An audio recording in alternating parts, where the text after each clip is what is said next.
ഇൻസ്ട്രുമെൻറ്റാലിറ്റീസ് for the protection of human right media. മനുഷ്യാവകാശങ്ങൾ സംരക്ഷിക്കുന്നതിൽ മാധ്യമങ്ങളുടെ പങ്കാണ് ഇനി നമ്മൾ നോക്കുന്നത്.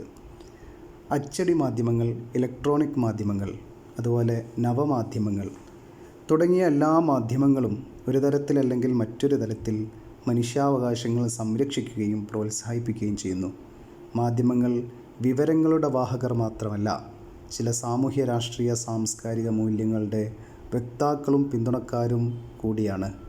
പത്രപ്രവർത്തനം ഒരു തൊഴിൽ എന്ന നിലയിൽ സാമൂഹ്യ സേവനത്തിനുള്ള ഒരു വലിയ ടൂളാണ്.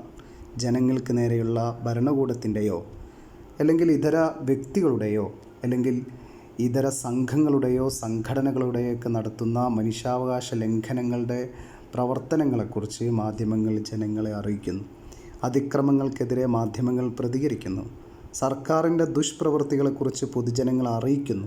സർക്കാർ നടത്തുന്ന പോലീസിനെ വെച്ചുകൊണ്ട് സർക്കാർ നടത്തുന്ന മനുഷ്യത്വരഹിതമായ പ്രവർത്തനങ്ങൾ അല്ലെങ്കിൽ സർക്കാർ നടത്തുന്ന അഴിമതി, അതൊക്കെ മാധ്യമങ്ങൾ പുറത്തു കൊണ്ടുവരുന്നു. അഴിമതി തന്നെ ഒരു മനുഷ്യാവകാശ ലംഘനമാണ്. പല അഴിമതികളും മാധ്യമങ്ങളാണ് പുറത്തു കൊണ്ടുവന്നത്. കഴിഞ്ഞ UPA സർക്കാരിൻ്റെ രണ്ടാമത്തെ UPA സർക്കാരിൻ്റെ കാലത്തുണ്ടായിരുന്ന വലിയ അഴിമതികൾ മാധ്യമങ്ങളാണ് പുറത്തു കൊണ്ടുവന്നത്. ഉദാഹരണത്തിന് 2G സ്പെക്ട്രം, അതുപോലെ കോമൺവെൽത്ത് ഗെയിംസ് അഴിമതി, അതുപോലെ ആദർശ ഫ്ലാറ്റ് കുംഭകോണം തുടങ്ങിയ വലിയ വലിയ അഴിമതികളും കുംഭകോണങ്ങളും ഒക്കെ മാധ്യമങ്ങളാണ് പുറത്തു കൊണ്ടുവന്നത്. അങ്ങനെ സ്വതന്ത്ര മാധ്യമങ്ങൾ വരാനിരിക്കുന്ന പ്രശ്നങ്ങളെ അതിനെക്കുറിച്ചുള്ള മുന്നറിയിപ്പ് നൽകുകയും നടന്നുകൊണ്ടിരിക്കുന്ന പ്രശ്നങ്ങളെ ജനങ്ങളിലേക്ക് എത്തിക്കുകയൊക്കെ ചെയ്യുന്നു. അപ്പോൾ നവമാധ്യമങ്ങളും സോഷ്യൽ നെറ്റ്വർക്കുകളും അഴിമതി വിരുദ്ധ പ്രചാരങ്ങൾക്കും മനുഷ്യാവകാശ സംരക്ഷണത്തിനും വളരെയധികം രീതിയിൽ പ്രവർത്തിക്കുന്നു. അതിൻ്റെ സാധ്യതകൾ വളരെ ഉയർന്നതാണ്. ലക്ഷക്കണക്കിന് ആളുകളെ സ്വാധീനിക്കാൻ മാധ്യമങ്ങൾക്ക് കഴിയും. മോശം സർക്കാരിനെ അട്ടിമറിക്കാനും രാജ്യത്തെ ജനങ്ങൾക്ക് ആ സർക്കാരിൽ നിന്ന് മോചനം നൽകാനുമൊക്കെ സഹായിക്കുന്നു. ഏതായാലും ജനങ്ങളെ അവരുടെ അവകാശങ്ങളെയും കടമകളെയും കുറിച്ച് ബോധവൽക്കരിച്ചുകൊണ്ട് അവരുടെ അവകാശങ്ങളെക്കുറിച്ച് കൃത്യമായ ബോധവൽക്കരണം നടത്താൻ, മനുഷ്യാവകാശങ്ങളെ പ്രോത്സാഹിപ്പിക്കാൻ മാധ്യമങ്ങൾക്ക് കഴിയുന്നു. ഈ അർത്ഥത്തിൽ മാധ്യമങ്ങൾക്ക് വലിയ മൂല്യമുണ്ട്. അതുപോലെ സമാധാനം, അഹിംസ, സാഹോദര്യം തുടങ്ങിയ മൂല്യങ്ങൾ സമൂഹത്തിൽ വളർത്താനും അതുവഴി മനുഷ്യാവകാശങ്ങളുടെ പ്രാധാന്യം പ്രോത്സാഹിപ്പിക്കാനും ഈ മാധ്യമങ്ങൾക്ക് കഴിയുന്നു.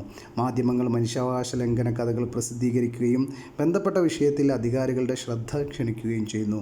അവകാശങ്ങൾ പൊതുവെ അവഗണിക്കപ്പെട്ട സമൂഹത്തിലെ ഏറ്റവും പിന്നോക്കം നിൽക്കുന്ന മനുഷ്യരെ, അവരുടെ ബന്ധപ്പെട്ട പ്രയാസങ്ങളെ, ആ പ്രയാസങ്ങളുടെ വാർത്തകളെ പൊതുസമൂഹത്തിലേക്ക് എത്തിക്കാൻ മാധ്യമങ്ങൾ വലിയ ശ്രദ്ധ ചെലുത്തുന്നു. മനുഷ്യാവകാശ സംരക്ഷണ പ്രവർത്തനങ്ങളിൽ ഏർപ്പെട്ടിരിക്കുന്ന വ്യക്തികൾക്കും സംഘടനകൾക്കും വലിയ പരസ്യങ്ങൾ തന്നെ നൽകിക്കൊണ്ട് മാധ്യമങ്ങൾ അവരെ കൂടുതൽ ജനകീയമാക്കുന്നു. മനുഷ്യാവകാശ ലംഘനങ്ങൾ തുറന്നു കാട്ടുന്നതിനാൽ മാധ്യമങ്ങൾ ശക്തമായ ഒരു ടൂളായിട്ട് പ്രവർത്തിക്കുന്നു.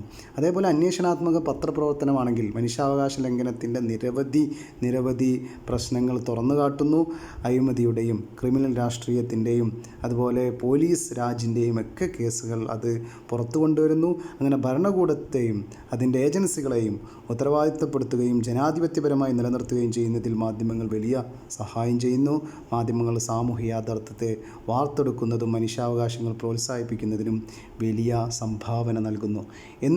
എന്നിരുന്നാലും നാം ഓർക്കേണ്ട ഒരു കാര്യം, ആഗോളവൽക്കരിക്കപ്പെട്ട കോർപ്പറേറ്റ് ലോകത്തെ മാധ്യമങ്ങൾ മനഃപൂർവമോ അല്ലാതെയോ കൂടുതൽ ലാഭമുണ്ടാക്കാൻ ചിന്തിക്കുമ്പോൾ മനുഷ്യാവകാശ പ്രശ്നങ്ങൾക്ക് വാർത്താമൂല്യം ഇല്ലാതാക്കിക്കൊണ്ടിരിക്കുകയാണ്.